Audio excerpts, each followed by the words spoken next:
अस्सलाम वालेकुम। हमारी उर्दू की क्लास है national science academy class 10th। ठीक है, हमने ऊँट की शादी नज़्म की है, उसकी सारी तशरीह की है। आज उसकी एक्सरसाइज सॉल्व करते हैं। नज़्म में शायर ने नया गुल खिलाने का जिक्र किया है। किसकी तरफ इशारा किया है? ऊँट की शादी की तरफ। नया गुल खिलाने से मुराद ऊँट की शादी है। एक अखबार ने ऊँट की शादी की अजीब और अनहोनी खबर शाया की है। नकील पढ़ने से शायर की क्या मुराद है? इससे मुराद है कि जिम्मेदारियों का बोझ सर पे आ पड़ता है और आज़ादी खत्म हो जाती है। शायर ने सर का दर्द बढ़ने की क्या वजह बताई है? शायर ने सर का दर्द बढ़ने की वजह ये बताई है कि नाक में नकील पड़ी है। मुराद ये कि सर की जिम्मेदारियों का बोझ बढ़ गया है सर पर। नज़्म के आखिरी शेर में शायर ने किस ज़रबुल मिसल की तरफ इशारा किया है?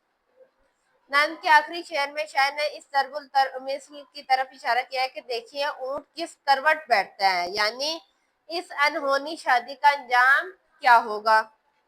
दुरुस्त जवाब पे सही का निशान लगाए। नज़्म ऊँट की शादी शायर ने लिखी है दिलावर फगार। नज़्म के पहले मिसरे में आज के पर्चे से मुराद है आज का अखबार। खिलाने का मतलब है नई बात कहना। शुत्र के घर में आया है प्यामे बहार। उर्दू में कैदी आजाद किसे कहते हैं? शादी खाना आबादी को। इसके बाद मिसरे मुकम्मल करें कि सहरा बांध के एक ऊँट बुलबुल आया है कि सर का दर्द बढ़ा, नाक में नकील पड़ी। इसी को कहते हैं उर्दू में कैद आजादी। मुझे खुशी है कि तुम आ गए पहाड़ तले, मुझे ब्याह की तस्वीर भेज दे झटपट।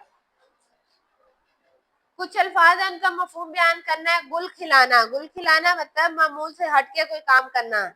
बेमहार आजाद, नकील पड़ना, आजादी खत्म होना। कैदी आजादी, ऐसी आजादी जिसमें इंसान पर जिम्मेदारियों का बोझ हो।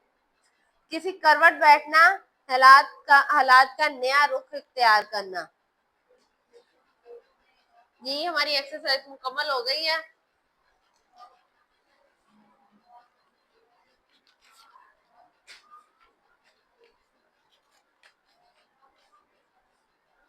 आज के लिए इसके बाद नज़्म का खुलासा रह गया हमारा। नज़्म का खुलासा देख लें।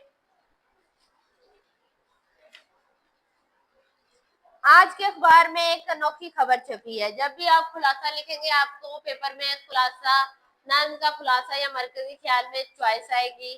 ठीक है, 5 नंबर का होगा। सबसे पहले नज़्म का नाम वो आपको बताएंगे, आपने उस पे शायर का नाम लिखना है। खुलासा, आज के अखबार में एक अनोखी खबर छपी है कि एक ऊँट ने शादी का सेहरा बांधा है। ऊँट के घर में सेहरा है तो बहार का प्याम, लेकिन कभी कभी ये ऊँट की तरह बेमहार भी हो जाता है। दूल्हा को ये खुशगवार घड़ी मुबारक हो, क्योंकि अब इसकी नाक में पाबंदियों की नकील पड़ेगी। लोगों ने जिसे सिर्फ एक सवारी का जानवर समझ लिया था, अब वो ऊँट जिम्मेदारी का बोझ उठाएगा। हम शुतन मियाँ को मुबारकबाद देते हैं। ये बताना चाहते हैं कि उर्दू जुबान में शादी को कैद आज़ादी कहते हैं। मुझे खुशी है कि अब तुम जिम्मेदारी के पहाड़ तले आए हो। अब मुझे जल्दी से अपनी शादी की तस्वीर भेज दे ताकि मैं देख सकूं कि आप शादी में किस करवट बैठे हैं। ये था खुलासा। अगर हम मरकजी ख्याल की बात करें तो ऊँट जिसे लोग महज एक सवारी का जानवर समझते हैं, अब शादी की जिम्मेदारी भी उठाएगा। अब इसे महसूस होगा जिंदगी की गाड़ी को खींचते हैं। अब पता चलेगा ऊँट किस करवट बैठा है। जी आज की एक्सरसाइज मुकम्मल होगी।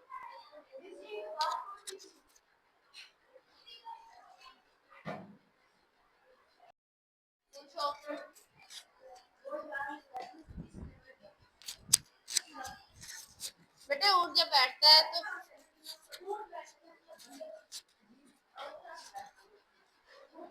आपको क्या पता ऊँट इस साइड पे बैठेगा इस साइड पे? आपको ऐसे क्या पता जिंदगी में आगे क्या होगा? मुहावरा तक उसे इस्तेमाल किया गया।